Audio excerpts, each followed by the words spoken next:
don Luis Ruiz Trujillo, quien fue secretario de Estado de la Presidencia desde el año 1957 hasta el año 1960.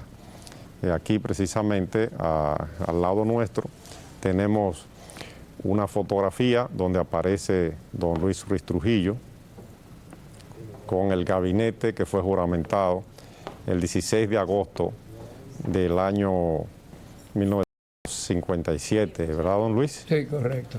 Bueno, usted está aquí, es esta persona que está aquí, ¿verdad? Vamos a hacerle una buena toma a la foto, porque... Muy bien. Párenla ahí, por favor. ¿Quién es ese personaje que está detrás de usted, don Luis? Ese es mi siempre querido amigo, doctor Joaquín Balaguer. En esa ocasión estábamos juntos, él era vicepresidente y yo el secretario de la presidencia. Pero él siempre le gustaba esconderse de las cámaras.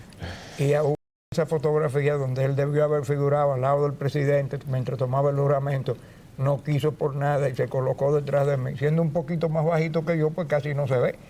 Apenas se ve un pedazo de la cara y algo del Y este pelo. es el presidente en ese momento, Sí, ¿no? Héctor Bienvenido Trujillo, mi tío negro. O sea, y el doctor Balaguer debió haber estado aquí enfrente. Al lado de él. Al lado del presidente correcto, y enfrente de usted. Correcto. Bueno, quizás esa discreción fue lo que lo ayudó. Yo creo que en él era mental realmente. Él, yo siempre le decía que él se crecía frente al micrófono. Pero cuando no estaba en el ejercicio de la oratoria, era un personaje más bien tímido. Bueno, vamos a ver el gabinete completo que está ahí, don Luis, en esa fotografía que está ahí. Vamos a verlo completo. Desde aquí, ¿verdad? Desde la extrema izquierda. Don Cucho Álvarez. Este es don Cucho Álvarez. Cucho Álvarez. Virgilio Álvarez Espina. Sí, Virgilio Álvarez Espina. Ese es el padre de Cuchito. De Cuchito. Y al lado de licenciado Luis Julián Pérez, que a la sazón era consultor jurídico del Poder Ejecutivo. Si pudiéramos usar una cámara de las otras que diera mejor imagen, porque no está enfocando bien, sería mejor, ¿eh? Otra cámara, por favor, coordinadora. Úseme otra de las 3 cámaras que hay aquí, porque la imagen no se está viendo nítida. Don Luis Julián Pérez, ¿verdad? Luis Julián Pérez. Sí. Ok. Le sigue... Juancito Velázquez, Juan O. Velázquez, que a la sazón era secretario de Obras Públicas. Bien, don Juan Velázquez. Sí. ¿Y este que está aquí? Virgilito Álvarez Sánchez, el hijo de don Cucho, que era secretario de Finanzas en ese momento. Rodríguez de Morisi, persona que estuvo muy vinculada siempre a Ramfis y que en ese momento era secretario de Estado de Interior y Policía. El que está de espalda. El de espalda es mi tío negro, Héctor Bienvenido Trujillo, que era el presidente tomando el juramento del gabinete. Y este que está vestido de José militar. García Trujillo, que era secretario de las Fuerzas Armadas. En ese momento. En ese momento, sí. ¿Era hijo de quién, José García Trujillo? Hijo de don José García y de mi tía Marina. Y una hermana de él estaba casada con José René Román Fernández, ¿verdad? Correcto. Que es el que está aquí con Trujillo, ¿verdad? Mireya, que era hermana melliza del también general Virgilio García Trujillo, que murió hace no mucho tiempo aquí en el país. Si me refiero a la foto, ¿verdad?, que está en el set que hemos estado utilizando en programas anteriores, mírelo ahí, a Pupo Román, es el militar que está a la derecha, ¿verdad? Sí, en ese momento era secretario de la Fuerza Armada. Entonces, una hermana de José García Trujillo estaba casada con José René Román. Correcto. Bien, entonces después está usted. Correcto. Detrás de usted está... Balaguer, doctor Balaguer. ¿Quién es este? Que está Luis Mercado. ¿Qué era él? Él asumió distintas posiciones. En ese momento estaba en justicia. Luis Mercado. Ministro de Justicia. Sí. ¿Y este que está aquí, quién es? Ese es don Porfirio Herrera Báez, el hijo de don Porfirio Herrera, que fue mucho tiempo secretario de Relaciones Exteriores y en ese momento lo era. Siempre estuvimos muy cerca porque yo fui subsecretario de Relaciones Exteriores con él y trabajamos una gran amistad. ¿Y este que le sigue aquí? Bonelli, Rafael Bonelli. ¿Pero ese era antitrujillista? Bueno, en ese momento no. Incluso mientras yo cursé mis estudios universitarios en la Facultad de Derecho, él fue no solo mi profesor de Derecho Civil, sino que fue también rector de la universidad. Se dice que él iba a ser el candidato vicepresidencial y que le dieron el puesto a Balaguer. ¿Qué pasó ahí con Bonelli? Bueno, fíjese, en la intimidad se barajaron 3 nombres. Se barajaron el nombre de Jesús María Troncoso, Ese es el de un abogado famoso en estos días. Correcto, Jesús María Troncoso. Bonelli.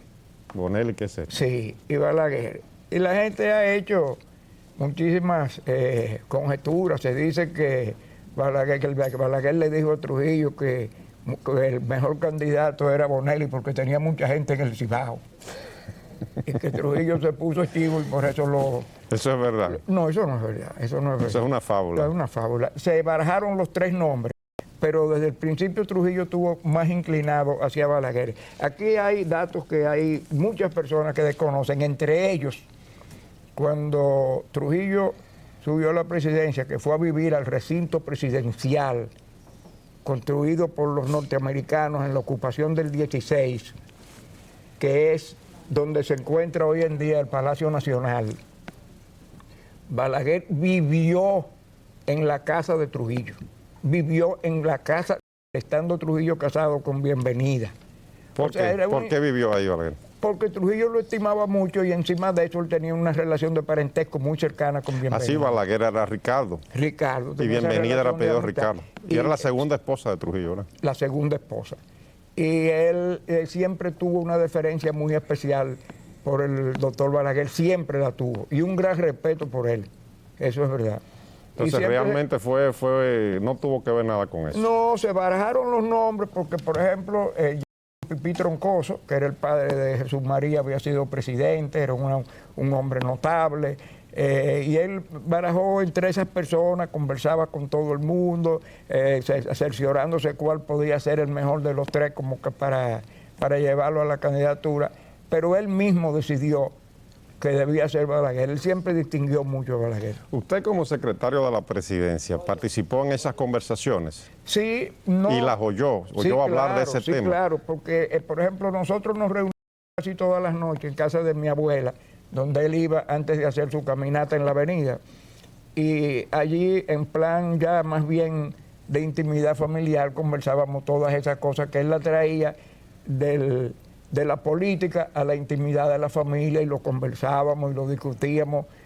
Muchas veces había, por ejemplo, en la reunión estaba ahí mi mamá o cualquiera de las hermanas y era una conversación familiar, pero a él le gustaba oír la opinión que cada uno pudiera tener. ¿Pero y por qué escogió a Balaguer?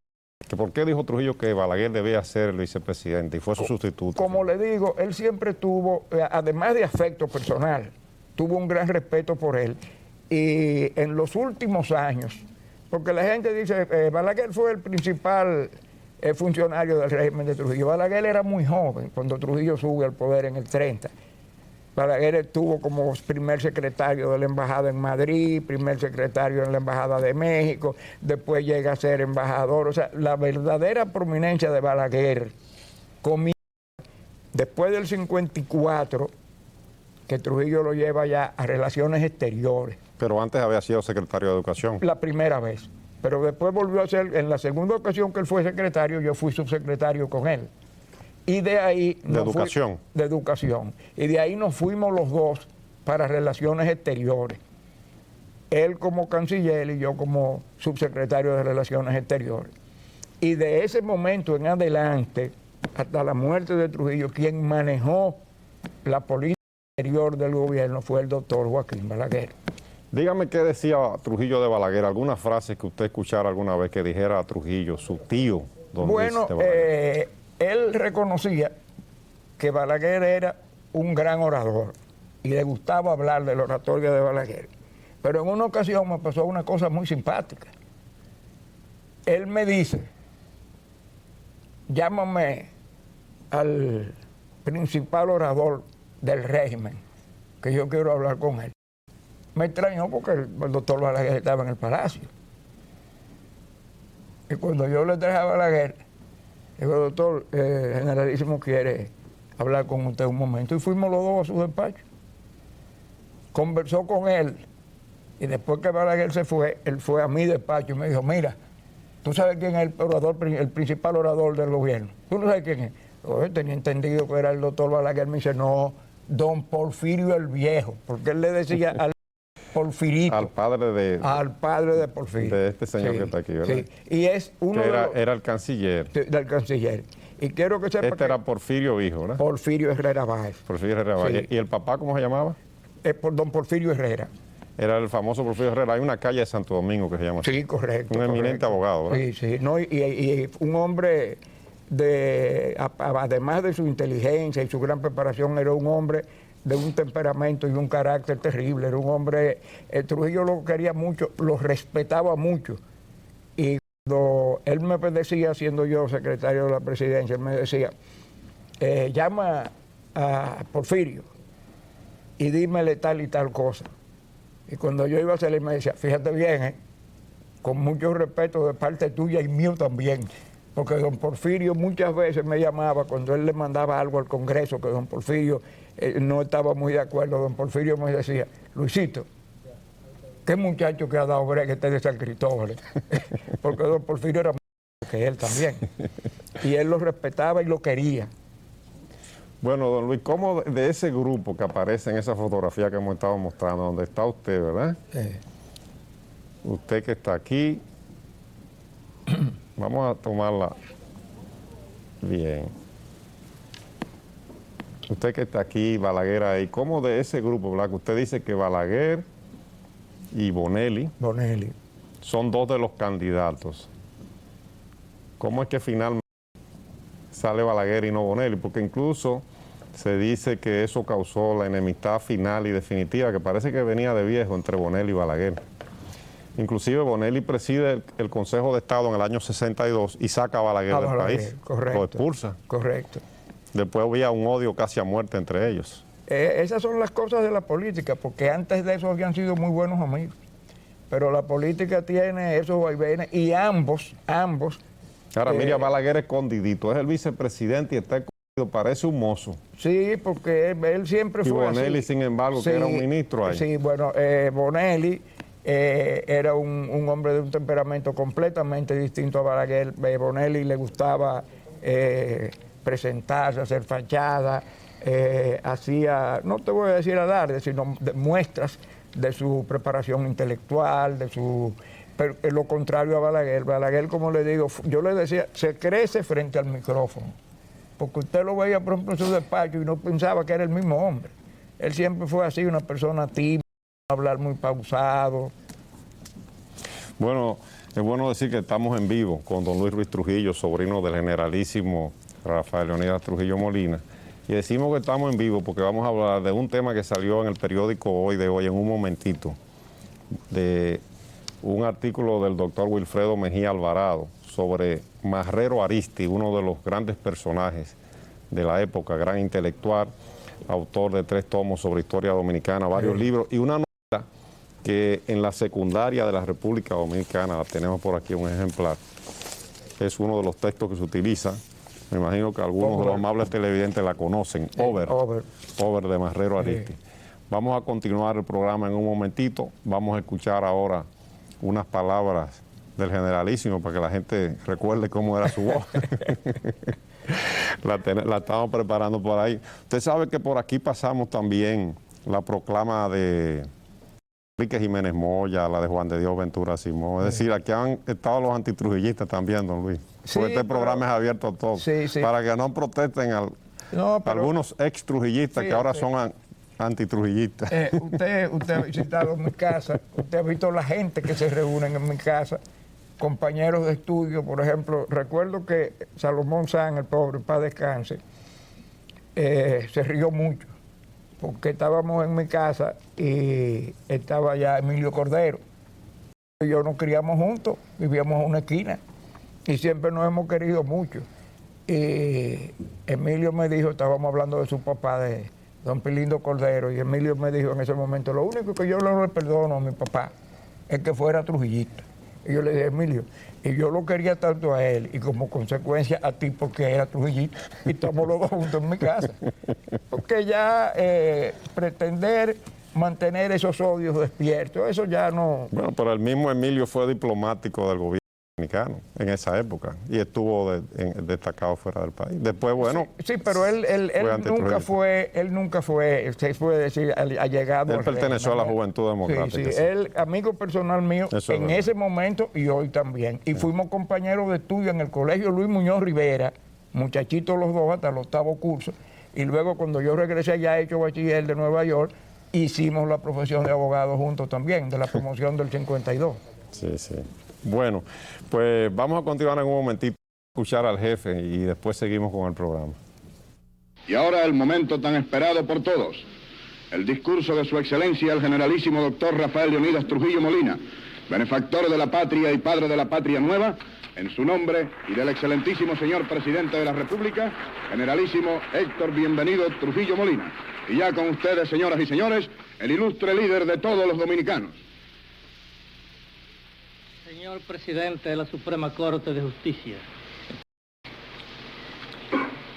hace 26 años que en la ciudad de Santiago de los Caballeros y a raíz de la terminación de las vacaciones de Navidad de que disfrutaba por tradicional rutina el personal de la Judicatura Dominicana, promoví la Asamblea de Funcionarios del Orden Judicial para exteriorizar como representante del Poder Ejecutivo ante ella por la calidad ministerial de los representantes del tercer poder del Estado, el interés moral que tenía y sigo teniendo porque el ramo judicial de nuestro sistema gubernativo sea, en el más alto grado de perfeccionamiento posible, la expresión real de un orden elevado de la justicia como servicio público. Así, organizada y servida la justicia, su papel oficial respondería cabalmente al supremo fin de que se haya destinada ante la judicatura en función de conciencia social. Manifesté entonces, y lo reafirmo hoy, en que se inaugura solemnemente este moderno Palacio de Justicia, que es emanación de Dios, tan elevada manifestación del bien sobre la tierra, y su ejercicio como institución pública debe caracterizarlo una ética jurídica que haga fructuosa la ley, efectivo el derecho, honda la fe en la autoridad de los principios y la eficacia en los deberes y efectiva la paz.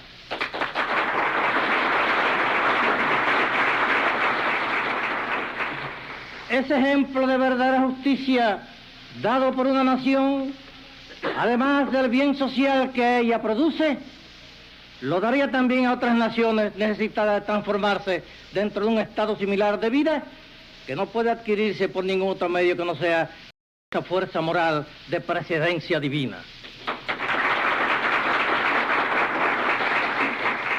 Las circunstancias requeríanlo, y yo quise hacer patente la ideología con que asumía la primera magistratura de la nación. Sabía que cierto malestar social proveniente de la venalidad de algunos jueces a influjo de intereses particulares de apadrinamiento político inescrupuloso abonaba el terreno para la discordia. Sabía que pasiones y recelos de índole de banderiza inspiraron sentencias en perjuicio de familias que llegaron a ser hostiles a los jefes de Estado en cuyo gobierno se registraban tales hechos. Sabía, en fin, por mi conocimiento profundo del pasado levantisco y reaccionario que vivió el país, adquirido en el estudio de sus causas y del ambiente político en que se desarrollaba, que la fuente matriz del descontento público propio del medio dominicano de aquel tiempo era la impunidad con todas sus lamentables consecuencias. Con ese precedente en la memoria y la convicción profunda de que había que afrontar con enérgica resolución tan grave problema, consideré necesario ese llamado a los representantes del Poder Judicial para expresarles lo que deseaba hacer de su elevado conocimiento. Las ideas que juzgué entonces procedentes, exteriorizar en apoyo de esa necesidad de saneamiento con amplias consideraciones de todos los casos sobre los cuales ofrecía la necesaria información, fueron estas reunidas en síntesis. que en el alto interés cívico y moral de mantener la verdad de las cosas contra la simulación de verdad, con fines adversos a la dignidad de la magistratura, empeñado en rodear la institución de la justicia de las mayores garantías para su más libre desenvolvimiento, me encontrarían inflexible por encima de nexos políticos, de lazos de amistad y de vínculos de sangre, porque el interés patrio estaría siempre en mi diario de gobierno, por sobre toda otra consideración. En breve volvemos con Víctor Grimaldi.